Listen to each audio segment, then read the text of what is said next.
The Forbidden Swamp. Jack's hands trembled as he pulled himself out of the broken escape pod.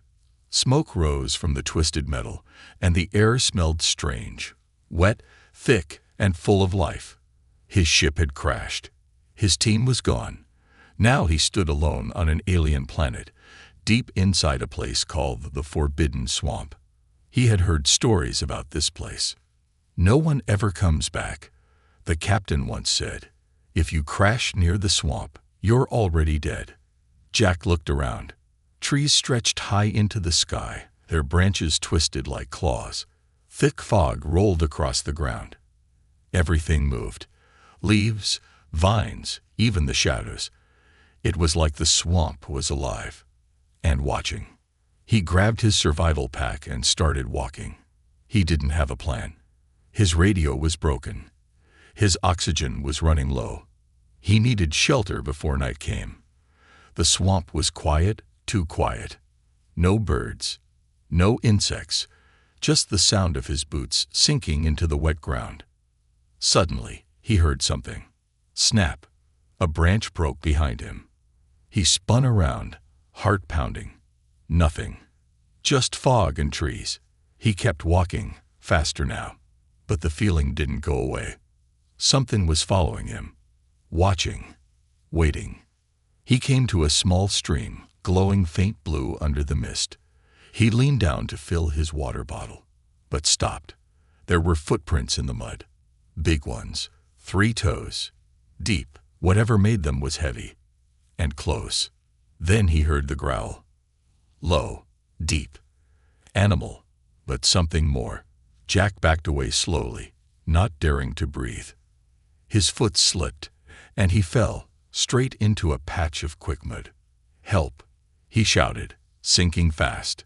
He kicked, grabbed at vines, but the mud pulled harder. Then she appeared. At first, he thought it was a dream. A giant figure stepped out from the trees, tall and powerful. Her body was covered in dark fur, and her eyes glowed yellow in the fog. Her face was wild, animal-like, but there was something human in her expression. She didn't speak. She didn't growl. She just stared. Jack screamed again. Please, help. The Beastwoman moved fast. She grabbed a thick vine, wrapped it around a tree, and tossed the end to Jack. He grabbed it with muddy hands, and she pulled, strong, steady, unstoppable. Within seconds, he was out. He lay coughing on the ground, covered in mud, shaking. She stood over him, silent. Jack looked up, afraid, confused. Thank you, he whispered. She blinked, head tilting slightly. Then she turned and walked away, disappearing into the trees. Jack sat there, stunned. Who was she? Why didn't she kill him? Was she even real? He stood, legs weak, and followed. He didn't know why. Maybe it was fear, maybe curiosity, maybe something else. The swamp grew darker as he walked. The trees closed in. Strange plants moved when he passed. Lights flickered in the distance. Fireflies, or something worse, he couldn't tell. Then he saw it, a cave hidden behind hanging vines. Inside, glowing mushrooms lit the walls in soft green. And there, sitting beside a small fire, was her.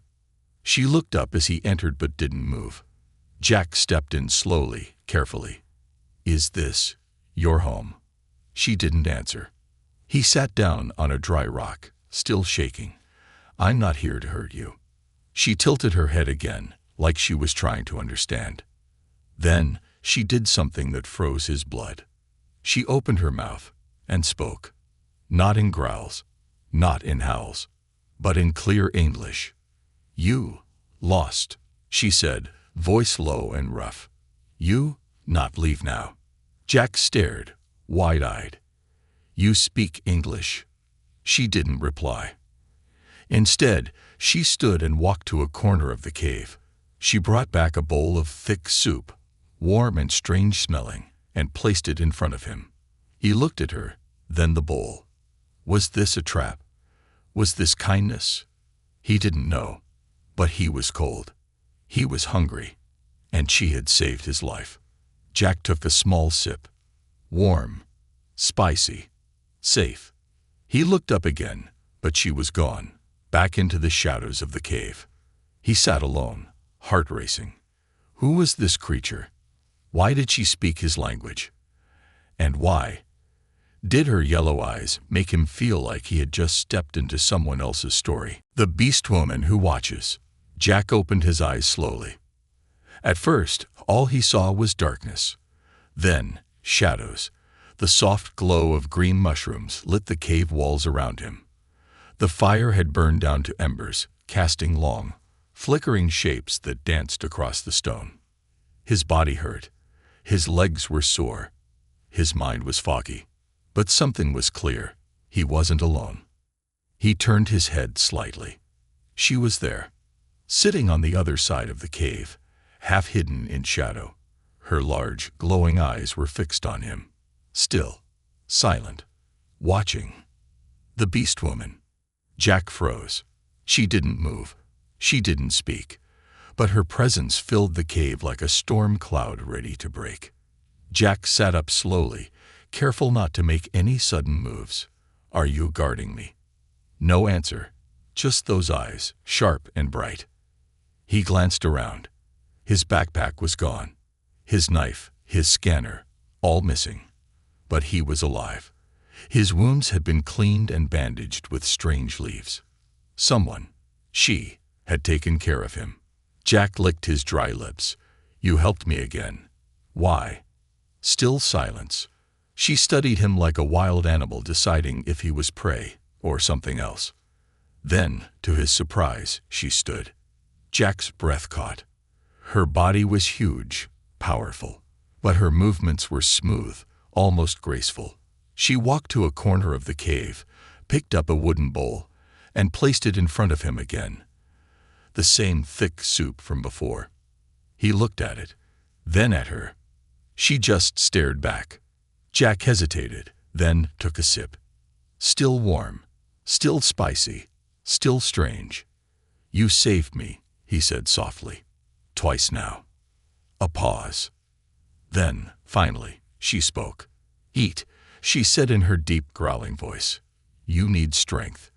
Jack blinked. It wasn't just English. It was understanding. She wasn't repeating words like a parrot. She knew what she was saying. "What are you?" he asked, stunned. "How do you know my language?" She didn't answer.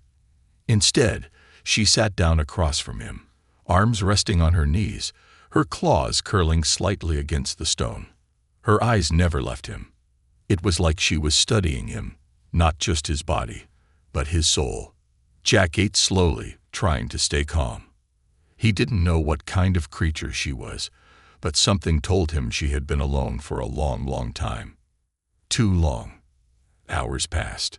Jack tried asking more questions, but she only gave short answers, or none at all. "What's your name?" Silence. "Where am I?" "Swamp," she said simply. "What do you want from me?" She only looked away, as if she didn't know herself. Eventually, Jack's eyes grew heavy again. The warmth of the fire, the food, the silence, it all dragged him back into sleep. But before his eyes closed, he saw her again. Still watching. Still waiting. The next day, Jack woke up to the sound of dripping water and rustling leaves. He was alone in the cave. She was gone. His heart jumped. He scrambled to his feet. What if this was his chance to run? But something stopped him.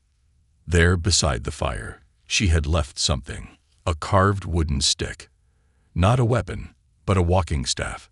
Strong, polished, with small drawings burned into the side. Symbols. Stories. Jack picked it up and turned it slowly in his hands. The carvings showed animals, trees, stars, and in the middle, a human face next to a creature like her, standing side by side. Jack's breath caught. She had carved this. She remembered humans. Maybe she had known one, or loved one. Suddenly, a cold wind blew through the cave entrance. Jack stepped outside. The swamp was quiet, too quiet. Fog hung low across the ground, and the trees loomed like monsters.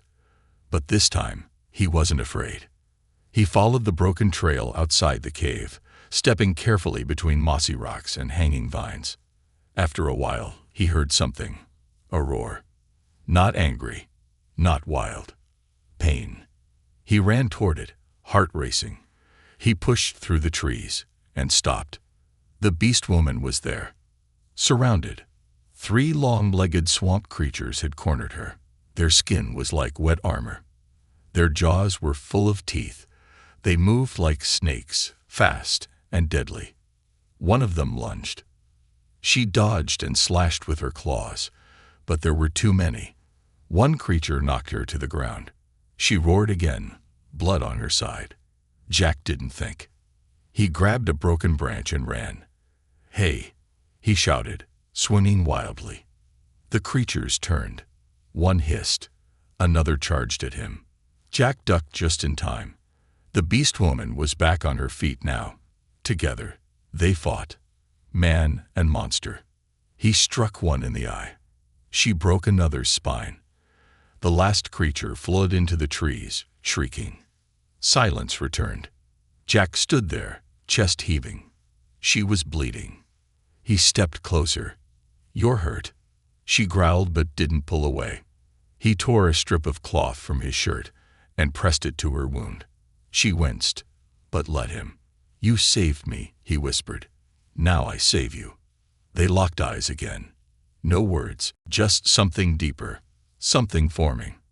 That night, back in the cave, she finally spoke again. "Name?" she asked. Jack smiled, tired but alive. "Jack. My name is Jack." She paused, then said, "Cora." Her voice was softer this time. That was her name. Cora. Beast. Warrior. Protector. Stranger. But now, no longer alone. The law of the swamp. Jack awoke to the steady sound of dripping water.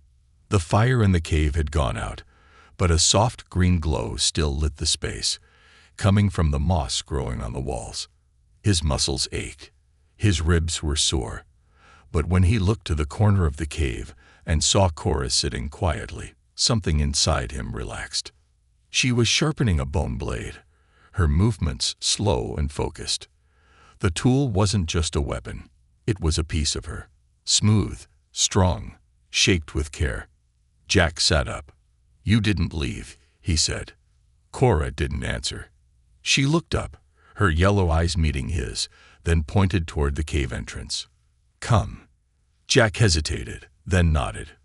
Outside, the swamp was alive with morning mist.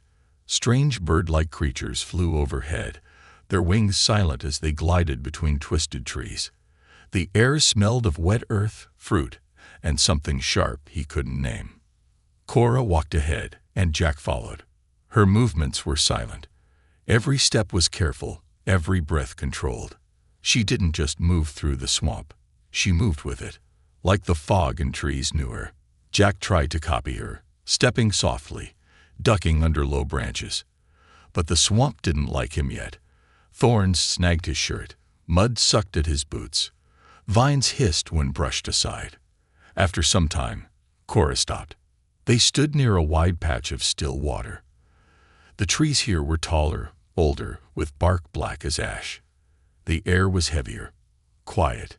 Even the wind didn't move. "This place," Cora said slowly, "is called the Circle of Stillness." Jack glanced around. "It looks dead." "No," Cora said.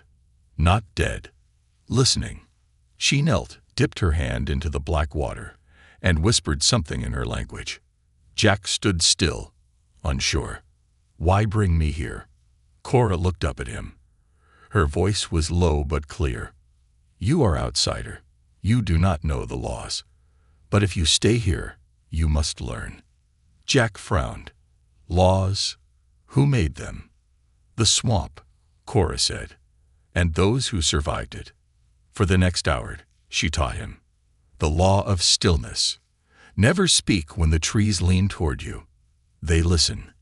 They remember. The law of fire. Never make flames near the redroot trees. They will burn and scream. The law of blood. If you spill blood on sacred ground, something will come for you. And the most important one, never lie to the swamp, Cora said. It always knows. Jack didn't understand all of it, but he didn't question. Her tone was not fear, it was respect. He was starting to realize something. Cora wasn't just surviving here. She belonged here. The swamp had shaped her, molded her, accepted her. And now, maybe it was starting to test him too. Later that day, they walked deeper into the trees. The fog grew thicker, turning blue in the shadows.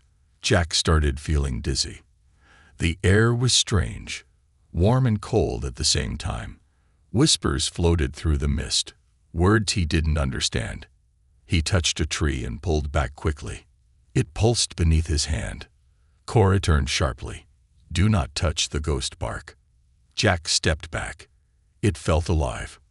Cora nodded. It remembers those who died near it. If you touch it too long, you see what it saw. He shivered. This place wasn't just dangerous. It was ancient. It had memory, emotion, and maybe power. That night, they camped in the hollow trunk of a massive tree. The inside was big enough for 5 people, but only 2 sat there, Jack and Cora, divided by a small fire. Jack ate slowly, thinking.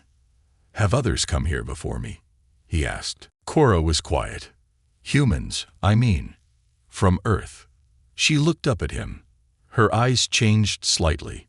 Not cold, not angry, but distant, like a part of her had gone far away. Yes, she finally said. Long time ago. Jack leaned forward. What happened to them? She didn't answer. Instead, she picked up a piece of charcoal and drew in the dirt, a stick figure, a human. Then another shape beside it. Then fire. Then bones. Jack stared at it. They died.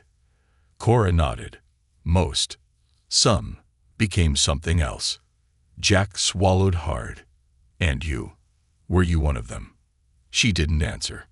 But her eyes, sad, deep, full of stories, told him enough. Hours passed. The fire crackled. Outside, the swamp howled. Jack looked at her. Why are you helping me? This time, she looked away. Her voice came out soft.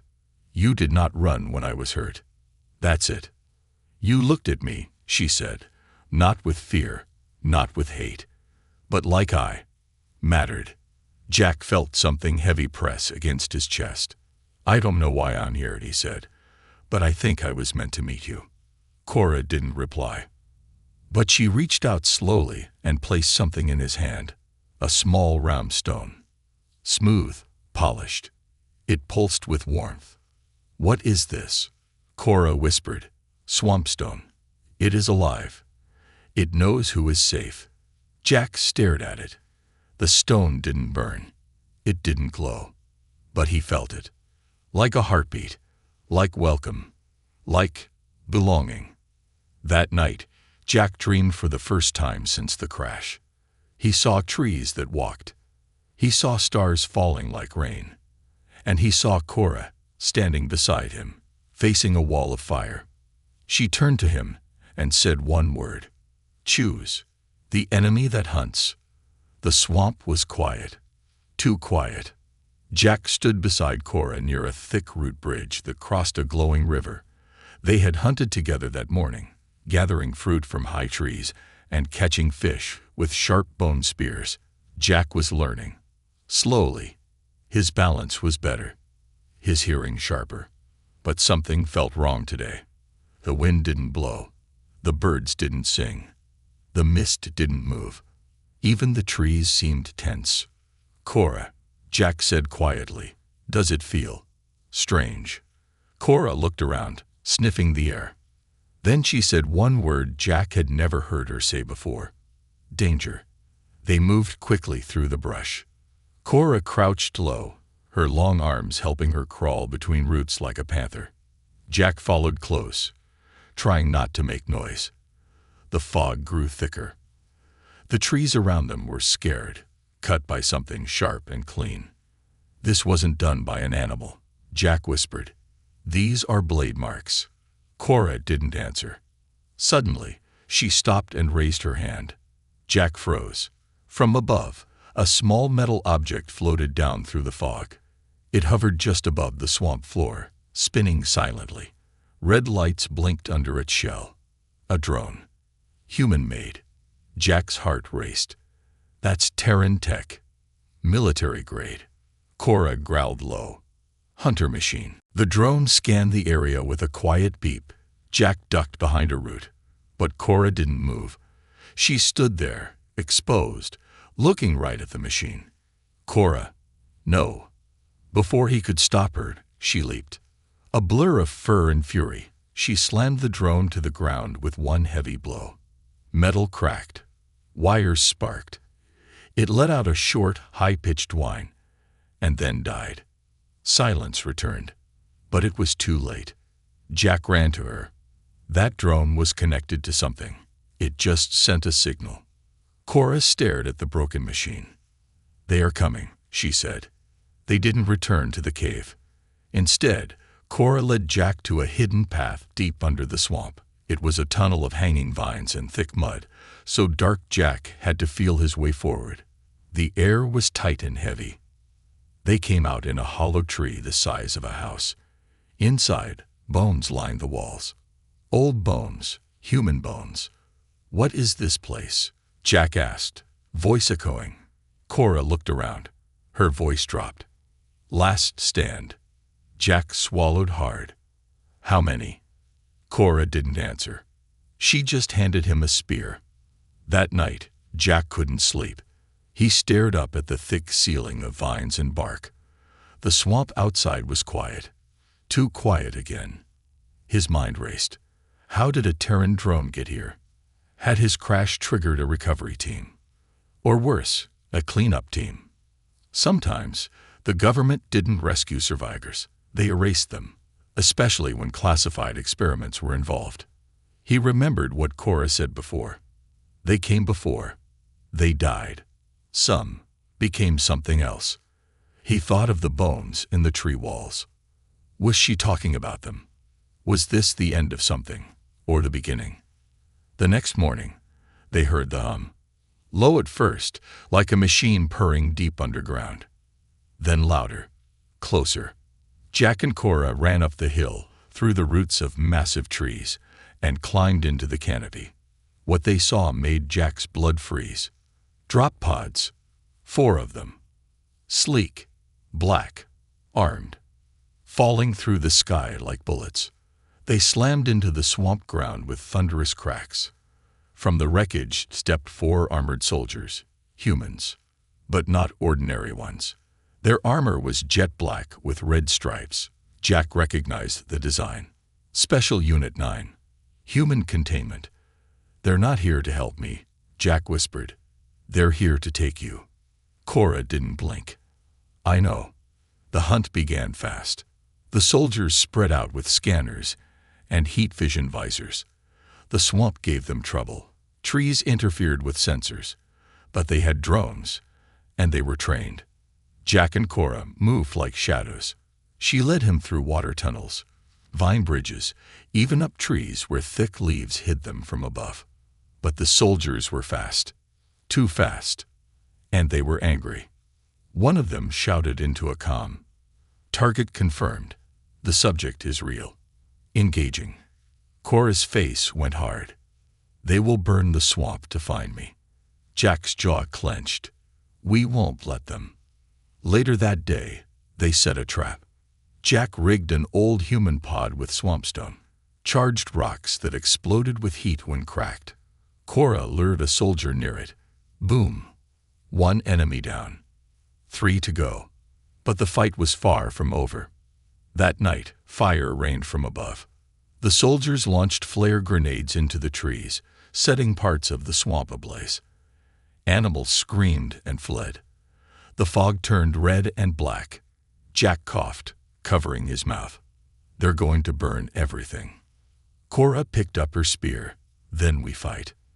At dawn, the soldiers closed in. Cora faced them in the circle of stillness. She stood tall, spear in hand, eyes full of fury. The trees behind her leaned in like they were watching too. Jack stood beside her. "Last chance," one soldier called. "Surrender the creature." Jack stepped forward. "She's not a creature. She saved me. She's alive. She speaks. She remembers. She's property," the soldier snapped. "Made by human hands. Grown in labs. She was never meant to live this long."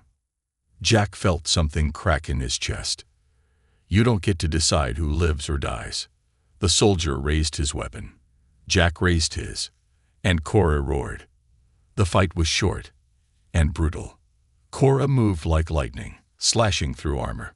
Jack took down one soldier with a spear through the visor. The swamp itself helped. Trees shifted, vines tripped their feet, fog swallowed their vision. In the end, the last soldier ran. Cora didn't chase. She just fell to one knee, panting. Jack rushed to her side. "You're okay. You're okay." She looked at him, blood on her fur, and whispered, "They will send more." Jack nodded. "Then we send a message." He pulled a small beacon from the fallen soldier's belt and smashed it into the ground. The signal was sent, but it wasn't a cry for help. It was a warning. The swamp is not yours. She is not yours. We fight back. The truth about Cora. Smoke still curled in the air. The battlefield had gone quiet. Broken armor and blood stained the ground beneath the tall trees. The fog moved again, not afraid anymore. The swamp had survived, but something in the silence felt heavy. Jack sat beside Cora, watching her breathe. Her side was cut open. She had wrapped it herself, tight and rough. But she was tired. Her body shook. Her eyes were dim. He had never seen her like this before. Not wild. Not fierce. But human. "Cora," he whispered, placing a hand on her shoulder. "We need to talk." She didn't look at him. She just said softly, "You saw what they called me." Jack nodded. "Property." She growled, low and broken. Not the first time. They stayed hidden for 3 days. In an old bunker under the swamp, half swallowed by roots and moss. Jack found a working terminal. Faint power. Old logs. Static-filled screens. He wiped the dust away and tapped on the cracked glass. A human face appeared. Female. Scientist. Nervous eyes. Test log. Project Wildborn. Phase 3. Subject 9X. Hybrid intelligence model. Enhanced strength. Accelerated reflexes. Emotional suppression. Still unstable. The screen glitched. Another log. This one from years later. Subject 9X escaped containment after the lab shut down. Swamp sector. Repeat. Avoid contact. Subject is unpredictable. No longer human compliant. Jack stared at the screen. His fingers curled into fists. Subject 9X. Cora. He went back to her. She sat at the edge of a green pond, staring into the water. Her reflection was broken by ripples. But even so, he could see the pain in her eyes. Jack sat beside her, quiet for a moment. Then he spoke. "I found the logs." Cora didn't answer. "They made you," he said, "in a lab.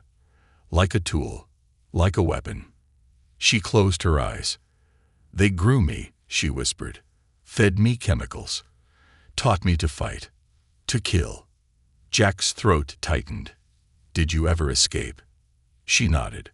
"When the war ended, they left. The lab burned. I walked for days. I bled. I fell. The swamp took me in." He looked around. "It saved you." "No," she said slowly. "It changed me." Cora began to speak, not with short, rough words, but slowly, clearly, the way a person remembers pain they never wanted to share. She told him of the pain rooms where needles taught her to obey. She told him of the mirrors where they made her look at herself, half beast, half human, and say, "I am not a person." She told him of the day she refused to fight, and they punished her by turning off the lights. For days. Alone. No food. No voice. I stopped speaking, she said, because they stopped listening. Jack felt tears rise to his eyes. You were just a child. Cora nodded. They called me 9X. Like a number. Like I was a broken toy. He reached for her hand. Her claws trembled. But here, she said, the swamp gave me something. What? A name. She looked at him. Cora. It means the last to fall, in the old tongue. Jack stared at her. You're not a monster, he whispered. Cora shook her head. No, I am not human. I am not animal. I am left behind. They stayed like that a long time. Two lost beings. One grown in a lab. One fallen from the stars. And in that quiet space between them, something stronger than pity began to grow. Something like trust. Something like belonging. Later that night, Jack opened one more log from the terminal. It was a video. Blurry, damaged, but it played. A young girl. Wild hair. Sharp yellow eyes. Cora. She sat in a white room, staring at the camera. A woman's voice asked, What do you want, Cora? Young Cora replied, I want to go outside. And why can't you? Because the sky burns me. Because I am not real. Jack paused the video. He turned to Cora. I don't care what they told you. You're more real than anyone I've ever met. She didn't answer, but her hand gripped his. Tight. Alive. The next day, the swamp changed. Birds returned. Fog lifted. But the peace didn't last long. Jack and Cora found a new signal. Faint, broken, but familiar. It was a distress beacon. Not from Earth. From a Terran biolab ship orbiting the planet. They're still up there, Jack said, watching. Cora's eyes narrowed. They want me back. He nodded. They never let go of what they create, even when it's wrong. Cora stood slowly. No more running. That night, Jack spoke to her near the fire. There's a way off this planet, he said, but you have to leave the swamp. Cora looked at the trees, the roots, the glowing water. This place gave me life, she said, but it is not my cage. Jack nodded. Then we fight our way to the stars. She looked at him. You will leave your people, for me. He smiled. I already did. The rescue or the raid. Jack stood at the edge of the cliff, looking at the stars. One of them wasn't a star at all. It was a ship. Large, silent, watching from orbit. The Terran biolab ship that once created Cora was still above the planet. Cora stepped beside him. Her yellow eyes reflected the sky. She stared at the light in the darkness and said nothing. They're waiting, Jack said. Waiting to take you back. Cora's jaw tightened. They think I am still theirs. Jack turned to her. Then let's prove them wrong. They moved fast. Jack knew the terrain now. He knew where the air was thin and where the vines could carry their weight. Cora taught him how to cover his scent, how to step without leaving footprints, how to read the swamp's silence like a language. They reached an old crash site, deep in the Blackroot Valley. It wasn't from Jack's ship. It was much older.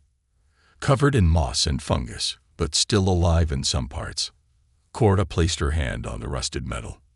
This was the first lab, she whispered. Jack looked at the bones nearby. Human bones. Burned. Shattered. What happened? They tried to take me, Cora said. I sent them back in pieces. Inside the wreck, Jack found what he was hoping for. An uplink console. Broken, but not dead. With Cora's help, he rerouted power from a swampstone battery. It lit up, coughing sparks. The screen blinked. COMM blink. PENDing connection. Jack tapped fast. If we send a distress signal, they'll come to collect. They'll think you're weak. Injured. Ready to be controlled. Cora narrowed her eyes. And when they land, Jack's eyes turned hard. We board their ship. The next night, the sky lit up again. A single dropship broke through the clouds. It was sleek, fast, armed with energy nets and tranquilizer guns. Cora stood still as it landed. She didn't flinch when the ramp lowered. Inside stood 3 men in white armor and 1 woman in a lab coat. Her eyes gleamed cold. She stepped forward. "Subject 9X, she said, voice sharp. "You've been offline for too long." Cora said nothing. The woman turned to Jack. "And you, human male, you are harboring a stolen experiment. Step aside, and you will not be harmed." Jack didn't move. The scientist sighed. "Stupid choice." She raised her hand. The soldiers moved forward. But they never reached Cora, because the swamp had been listening. Roots exploded from the ground, wrapping around the soldiers' legs. Cora roared and leaped forward, Jack right behind her. They took the ship in under 3 minutes. The scientist tried to run. Jack caught her by the coat and shoved her to the wall. "We're going up," he growled. "You don't know what you're doing," she spat. "She's dangerous. She was made for war." Jack leaned closer. "And now she's fighting yours." The ship lifted off. Cora stood at the controls while Jack secured the prisoner. The stars grew closer. The swamp shrank behind them. For the first time since his crash, Jack saw the curve of the planet. Then, ahead, the biolab ship. It looked like a floating prison, cold and silver. No lights except the docking ring. Jack's voice was low. "You sure about this?" Cora nodded. "They started this. I finish it." The docking system didn't question the dropship. It latched on. The doors opened. And hell followed. Inside the lab ship, alarms screamed. Security droids rolled into the hallways. Cora was faster, stronger. She fought like a storm, leaping through steel, shattering guns, ripping through guards. Jack moved with purpose. He hacked open control rooms, shut down cameras, disabled turrets. He reached a mainframe console, and what he found made him freeze. Files. Dozens, hundreds, all labeled with names like Subject 9X, Subject 10D, Subject 12F, Subject 13, Human Kid, Hybrid. Jack's stomach twisted. Cora. They made more. She stood behind him, eyes glowing. "I know." Jack turned to her. "What do you want to do?" Cora looked at the terminal. Then, quietly, "Show me their cages." They found the containment floor. Glass cells lined the walls. Most were empty, but a few still held life. Small, twisted figures, some asleep, some barely alive. One looked up. A child. Fur on her arms, yellow eyes. Just like Cora. She whispered, "Are you my mother?" Cora stepped back, stunned. "No," she said, "but I know your pain." Jack opened the door. Cora knelt beside the girl, touching her gently. "You are not a number. You are not a test. You are free." They freed the others. 7 in total. 3 could walk. 4 had to be carried. Jack downloaded the full logs. Evidence. Proof. Then Cora lit the lab with fire. The last thing she said before the fuel tanks exploded was, "No more cages." They flew back to the swamp in silence. The stars still burned, but now so did the past. Jack looked at Cora. Her eyes weren't wild anymore. They were tired, but at peace. "You did it," he said. "No," she replied. "We did it." The children followed her into the trees. The swamp welcomed them. Roots bent to form shelter. Vines curled into hammocks. Lights glowed soft and warm. They weren't weapons anymore. They were family. That night, Cora and Jack stood alone near the river. She looked up at the stars again. "I used to hate the sky," she said. "It was where the pain came from." Jack smiled gently. "And now?" She looked at him. "You came from there." He took her hand. "We're not done yet," he said. "Others need to know. Others need to be saved." She nodded. "Then we show them. The beast and the man." The stars watched silently. Far above the glowing swamp, the Terran High Command had received the signal. A breach, a rebellion, an experiment gone rogue. And now, a warship, the Cradle of Order, was on its way, heavily armed, full of soldiers who had no faces, no hearts, only orders. Kill 9X, retrieve the data, burn the swamp. Cora stood at the highest tree, the wind blowing through her thick hair. Below, children played near the water. They were hybrids, like her, small, scared, curious, survivors of a system that tried to erase them. She watched them with a strange peace in her eyes, but her hands were still tight, her claws still ready. Behind her, Jack climbed up and joined her on the branch. "They'll be here by tomorrow," he said. Cora nodded. "They're scared," she whispered. "Not of me. Not anymore." "Then what?" She looked at him. "They're scared I'm not alone." That night, the swamp prepared, not with armies, but with purpose. Jack worked with the older hybrid children, helping them create traps. Vines that pulled, stones that collapsed, bridges that snapped. They had no weapons, but they had something more powerful. The swamp's memory. Every tree, every root, every whisper of water, it remembered what humans did. Now it would fight beside its protectors. Before dawn, Jack and Cora stood together in the old circle of stillness, the same place where they had once shared silence. Now it was their fortress. Cora knelt and pressed her claw to the dirt. She whispered something in her native tongue. "What did you say?" Jack asked. She looked up, voice soft. "I told the swamp. It is time." The Cradle of Order entered orbit. Its engines roared. Its scanners searched. The commander, a cold man with silver implants in his skull, spoke into the comm. "Deploy drones. Burn the trees. Clear the zone." 10 dropships screamed through the sky, like knives falling from the stars. They landed with fire. The swamp shuddered. Birds fled. Water turned black with ash.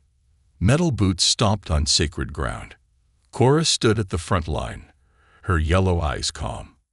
Beside her stood Jack, holding a staff made of bone and swampstone. And behind them, dozens of children, some scared, some angry, but none ran. The battle began with fire. Flamethrowers lit the roots. Bullets shattered trees. But the swamp fought back. Vines snapped out of the ground and dragged soldiers under. Fog turned thick, confusing the attackers. And in the chaos, Cora struck. She moved like a shadow, a storm, a force of nature. Jack followed her, not as her protector, but as her equal. Together, they moved like one, the beast and the man. The commander watched from orbit, growing angry. "Deploy Omega." A single pod launched from the warship. It didn't land. It dug, deep into the swamp floor. And then, it opened. Inside was a new experiment, not born in labs, but built, tall, cold, all metal. A weapon with Cora's strength, but none of her soul. Cora turned when she heard the earth crack. She saw it, the thing that looked like her, but not. It had her eyes, her claws, but no heart, no breath, no name. Jack stepped forward. "What is that?" Cora's voice shook. "My replacement." The thing charged. Cora blocked the first strike, but it was fast, brutal. They slammed into trees, broke stone, shattered roots. Jack tried to help, but it tossed him aside like a leaf. The metal beast pinned Cora to the ground. It raised a blade from its arm, shining, sharp, final. Then, a scream. Not Cora's. The children. They ran toward her, throwing rocks, spears, sticks. They were small, weak, but fearless. The machine turned to face them, and in that moment, Cora struck, with all her strength, with all her pain, with all her love. She ripped the core from its chest. The machine jerked and fell. Silence, then cheering, then crying. The swamp calmed. Smoke rose, but no more fire came. The humans had lost, but something more important had been won. A future. That night, Cora lay beside the glowing river. Her wounds were deep. Jack sat with her, holding her hand. "You did it," he whispered. "No," she said. "We did." He smiled. "You're not 9X. You're not an experiment. You're not their beast." She looked at him. "I know." He leaned closer. "You're Cora, the last to fall." She closed her eyes. "And you are the first to stay." Epilogue. Years later, a new tree grew at the center of the swamp. Tall, strong, glowing with blue vines. At its base, carvings told a story. A man, a Beastwoman, and a new tribe. Not human, not alien, but family. Children played near it, and deep in the forest, when the fog was right, and the water still, you could still hear the whisper. She came from war, but she became their home. The end.